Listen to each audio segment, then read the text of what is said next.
La inimputabilidad no significa, que queda libre. La inimputabilidad significa que entra en otro régimen. Va un loquero. Que la Argentina no tiene, inclusive, una buena contención. Miren el caso de Robledo Puig, que entra por una psicopatía.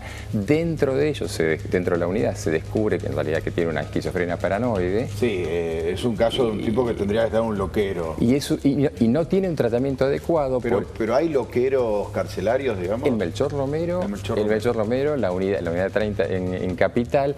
Pero en realidad lo que no tenemos es, por ejemplo, lo que sí existe, o nosotros tenemos tanto en Inglaterra como en Francia, lo que se llama la tercera vía, es decir, unidades especializadas para el tratamiento específico de esto. Sí. Porque ¿cuál es el fin de la unidad? Si no volver a la persona a la normalidad, imposible, proteger al sujeto y a la sociedad de ese tipo de sujetos. Porque con tenerlos aislados, o sea, hoy las unidades funcionan al viejo estilo asilo psiquiátrico. Sí. Lo aíslo y me olvido del problema. En ese caso, Robledo Puig. Ahora, cuando usted reciba el informe, la pericia oficial, y tenga que responder, ¿a dónde? Porque usted ya conoce a su cliente. ¿A dónde va a orientar esto? ¿Va a hablar de emoción violenta? ¿Va a plantear? ¿Qué va a plantear? No, a ver, la emoción violenta, en principio, acá viene, ¿por qué es interesante el tema de los crímenes, y más en Argentina? El nivel de desconocimiento es fenomenal, inclusive por parte de los abogados y funcionarios.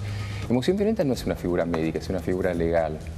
Entonces uno no podría, como médico, como perito, hablar de eso. Emoción violenta sugería que era un aspecto emocional, fíjense, lo antiguo y arcaico del concepto que nublaba el raciocinio de la persona. Sí, y en lugar de perpetua le dan 10 a 25 años. 10 a 25 años. Entonces esto sugería que hubiese un estímulo lo suficientemente inteligente. ¿De dónde viene la figura? Del código penal español, del medioevo, en que el sujeto encontraba a la esposa en flagrante delito, decía, y eso significa que lo estaba engañando, y entonces él medianamente venía justificado eso. Esa figura se trasladó hasta el día de hoy, y el abogado que lo toma al principio dice, no, cuando yo me di cuenta que no era emoción violenta, imposible. Entonces emoción violenta no. Queda la idea de aspectos que tengan que ver con la inimputabilidad que son intermedios, y sí el Código Penal español actual tiene lo que es un 34 disminuido, es decir, figuras intermedias en las cuales el sujeto, si bien comprende, dirige en algún aspecto, en otros no, y ahí es donde ustedes tienen esa foto también.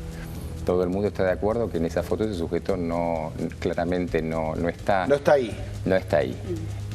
Al mismo tiempo entendemos que no es muy normal que un sujeto que está tocando el techo del mundo de golpe no tenga la habilidad de, hasta otros casos, no importa cuáles, cometer homicidios por encargo. Es decir, si es un malo paradigmático e inteligente, no se entiende por qué comete un delito de esta característica con testigos, ¿no? No, era obvio que iba a terminar preso. Porque, digamos, la figura de la Fiscalía es premeditación y alevosía. Si premeditó el CEO de una empresa esto como homicidio, es bastante malo. Sí, lo que va a intentar entonces la defensa es morigerar una pena que es inevitable. ¿No comprendía él la criminalidad de lo que estaba haciendo? Bueno, es interesante ese factor, porque en realidad ahí estamos hablando de factores más de tipo moral. Moral en el sentido no de bueno o malo, sino de la gravedad de un acto. Una persona puede tener conciencia de un hecho, pero quizás no puede comprender la gravedad de un acto o estar ahí. ¿Él no tenía la facultad de comprender en ese momento la gravedad de lo que estaba haciendo? Yo te pongo un ejemplo muy fácil. Cuando ustedes van por la Panamericana y un sujeto con una RAM 2500 va a 150 y cambia de carril abruptamente, no está diciendo voy a matar al de al lado. Sin embargo, lo puede matar. Es decir, ¿ese sujeto tiene conciencia es un homicida consciente? No, pero acá estamos hablando de un caso de alguien que venía hace un año hostigando a otra persona, que era su exmujer. Sí, por algo había tenido una restricción. Claro, tenía una restricción, digo, hay una serie de antecedentes e indicios. Los antecedentes de hostigamiento son bastante, esto tiene que ver con el lamentable hecho que se haya dado tanta difusión en los medios. Igual está la difusión en los medios y está la declaración en la justicia de todos estos testigos, ¿no? Pero por eso, pero eso es difusión en los medios, es decir, la causa ha salido a los medios. Claro. Por eso salieron ciertas declaraciones y no otras. Hay otras que no dicen exactamente lo mismo. Entonces, la de la madre, de Farré. No, la de la madre olvidemos, pero digamos, no, la de varios otros testigos. Entonces, en realidad no es la figura típica del hostigador que ¿Qué sería Farré? Eso es lo que tendremos que ver en la pericia.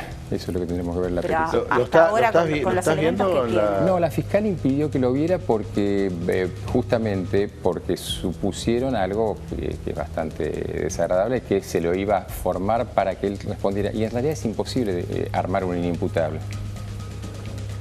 Entonces, no, además lo estás descartando, no van a ir por eso. No, claro. Solo sus padres lo van a ver por el momento. Lo van a ver sus padres, lo va a ver el hermano y lo va a ver el abogado. Está muy mal. ¿Cómo queda un hombre que hace eso? Muy mal, porque en realidad los cuadros de este tipo en algún momento tienen una acné, una subida y luego tienen una caída traumática. En algún momento se da cuenta. En algún momento sale de ese episodio y en ese episodio se da cuenta y empieza a entrar en conciencia del hecho, del caso Arce, por ejemplo. Sí. En el cual una persona... Además dejó a 2 chicos, Lari. 3 chicos. Tres chicos, una nena y 2 uno de los nenes. cuales tiene una patología que es la que era importante y era parte del motivo del conflicto. ¿Declararon ellos finalmente en Cámara Gesell o...? Yo pedí desde el comienzo... Usted había pedido que no. Que no, porque justamente lo que intentaban era eso y me parecía que era parte de este desaguisado de revictimizarlo a chicos que no agregaba nada. No agregaba nada, no. Una pregunta cortita. Sí, Lari, dale. Tenca, el abogado, habló de que ahora está como refugiado en la fe, que reza todo el tiempo. ¿Es común en estos casos? ¿Qué se busca? Es común 2 cosas. Una persona, el famoso tema del pabellón de evangelitas, es para protegerse particularmente en casos de delitos sexuales. Es el único lugar que te garantiza. Por razones más que obvias.